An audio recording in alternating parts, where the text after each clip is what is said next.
So what brought you to this place where you, in your life, where you felt that you had to make a major change with how you approach your health?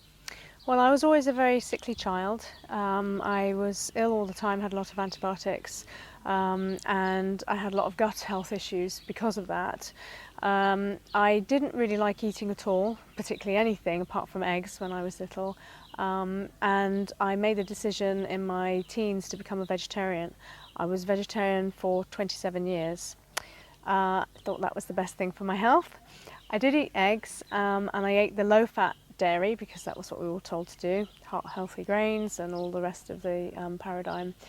And I didn't feel really ill, but I was always having gut issues. I was always having indigestion problems and really chronic pain. I had lots of investigative procedures. I had barium meal exploration, I had an endoscopy, I had a laparoscopy, and nobody could ever find anything wrong.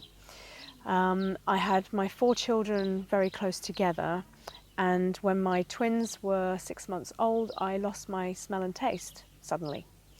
And that was obviously a very strange thing. I had a lot of exploratory exams again to see what was going on. Nobody could find anything. There wasn't any polyps or anything that they could find. So they just assumed it was some kind of allergy and gave me steroids, which I decided not to take. And I just lived for 20 years with no smell and taste.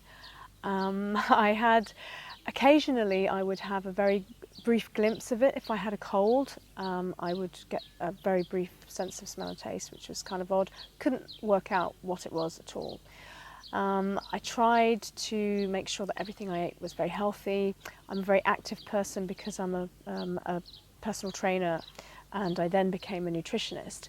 And in my nutrition studies, I really put the pieces of the puzzle together for myself in that my gut health issues, I was gluten intolerant, so nobody had ever tested for that. So I decided I would take out gluten from my diet, and rather than put anything like gluten-free products or anything like that, I decided to do a paleo diet. But I wanted to do it as a vegetarian because that's what I was thinking was healthy. But as soon as I did that, I was very lacking in energy because suddenly a lot of my protein sources were not there anymore. So that really for me was a big wake-up call in the first instance of, well, I have to make a decision, do I put animal foods into my diet or not? And I thought, well, I'll try it and see what happens. So I put some chicken and some fish into my diet, and overnight my energy was so much better. It was incredible. I'd already eradicated the gut problems because the gluten was no longer there. My smell and taste still wasn't there, but that was just something that I was living with. But about 6 months into the paleo, I had about 6 weeks of intermittent smell and taste, which was really exciting, and I thought, I've cracked it, oh my goodness, I found it.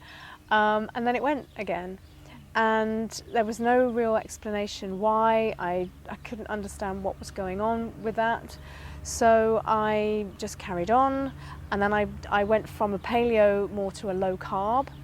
And through my studies and research and just reading and attending conferences, I felt that was a much better, healthier protocol, cutting out more of the starchy stuff.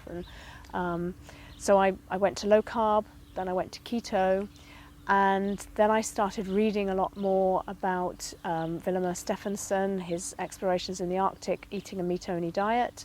I read about Blake Donaldson, he was a doctor treating people with type 2 diabetes, obesity, arthritis with an all-meat diet.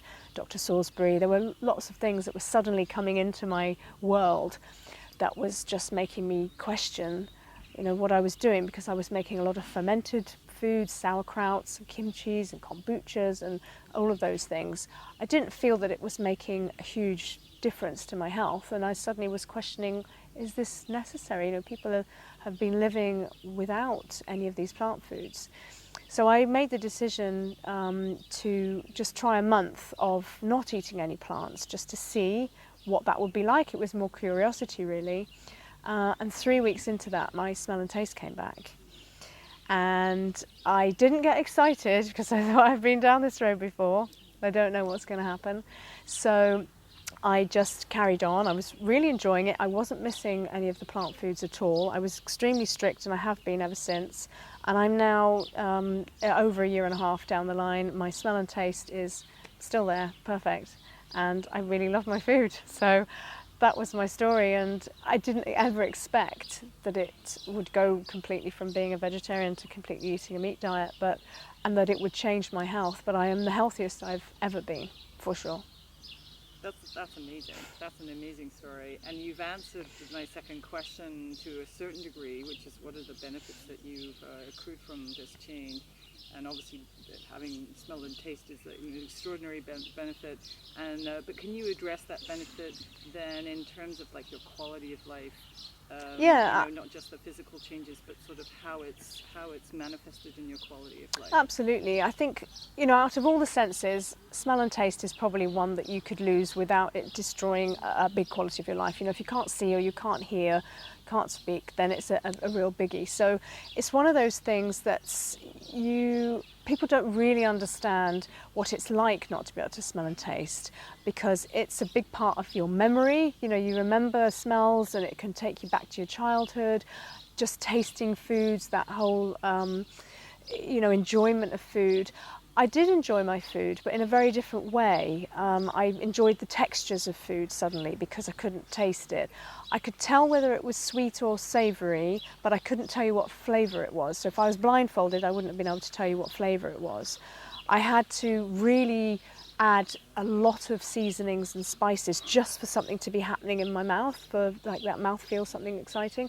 And I guess I just learned to live with it. And you forget, I did miss things like, my children were very young when it happened, so I missed that baby smell.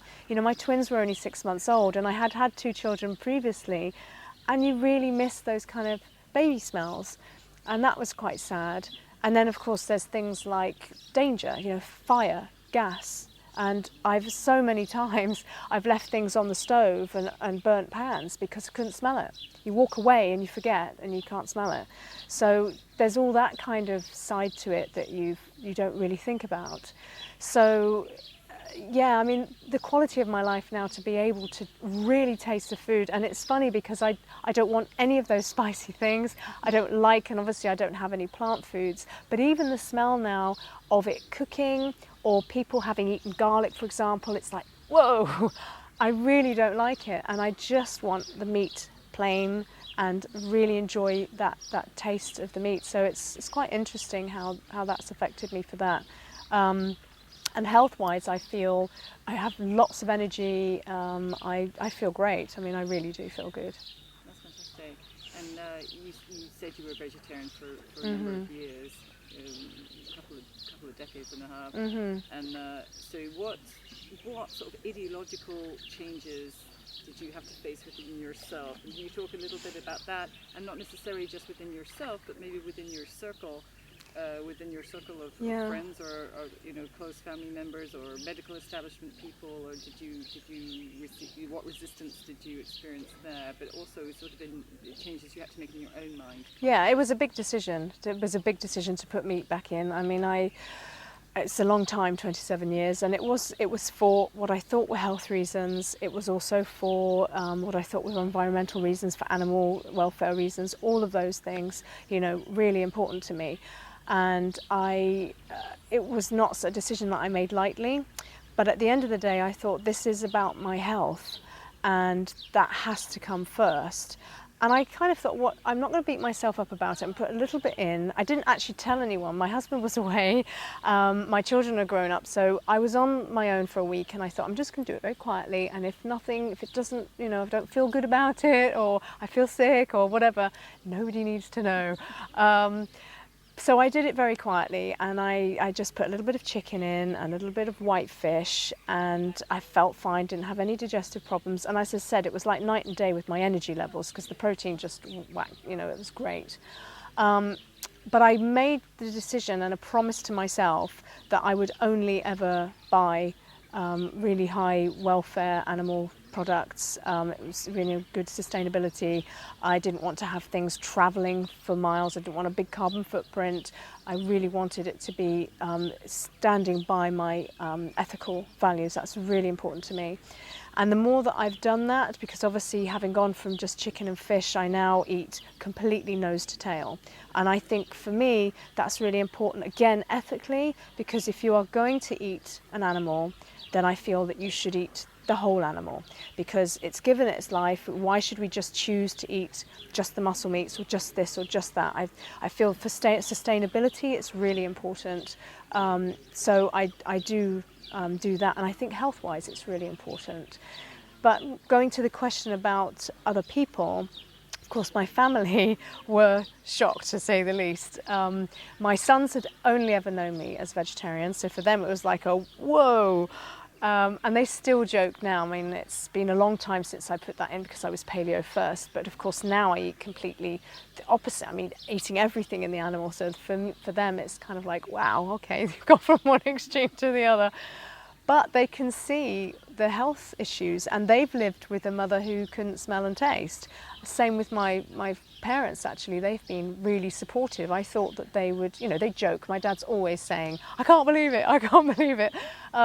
But they've been very supportive because, again, having seen a child that's grown up with really bad digestive issues, taken them to the hospital, given, had all the exams, never knowing what was wrong with them, and then obviously in later life losing smell and taste. For them, they've seen that actually this has worked. It's really working. So they can't really be anything other than supportive, and they have been. It's been really nice. I think I will always be the oddball. And I'm now a qualified nutritionist, and I do help a lot of other people, not telling them they should eat the way that I do necessarily, but I do giving it as an option. Giving it as an option, transitioning people to either a low carb diet or keto or carnivore, or what I feel that is good for them and what they are willing, obviously, to do. So yes, I think I've been quite lucky in the support that I've had, and people not being too judgmental. I think as well, I'm the sort of person that at the bottom line, I'm not going to really care too much about what people think, because I think it is about being strong in your convictions for your health. I think that's important. Well, along those lines, the last question I have for you is what would you say to somebody who says, well, I just find this really difficult to believe because everything that I'm reading, everything I'm hearing, completely contradicts everything that you just told me about what's healthy and what's good for the environment. I know, it's very difficult. In fact, I had this conversation with a friend of mine's husband just literally about a week ago.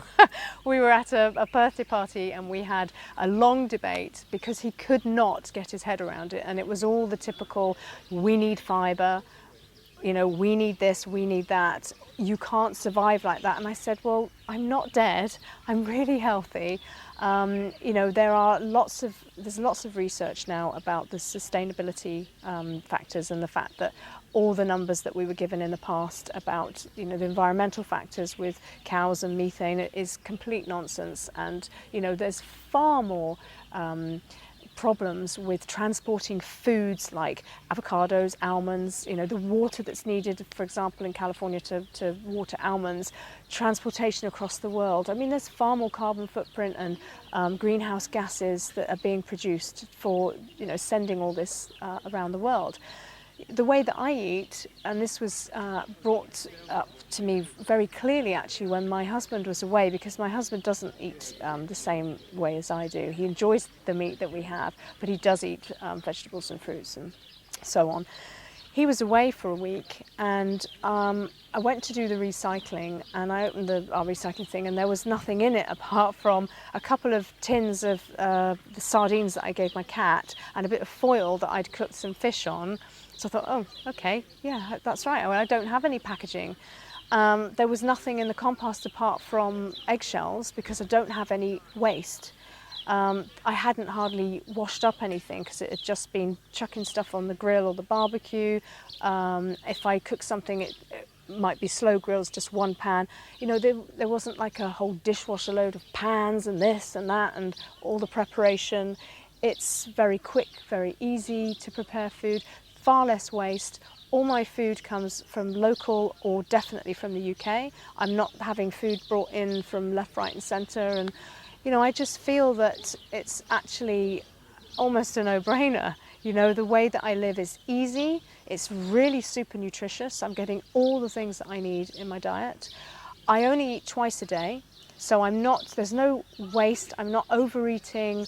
I don't need to eat any more than twice a day because the food is very filling, because obviously it's meat and fat. So I feel that, you know, people that are buying snacks all the time and having this and having that, it's so unnecessary. We don't need to live like that, and yet that's what the majority of people do.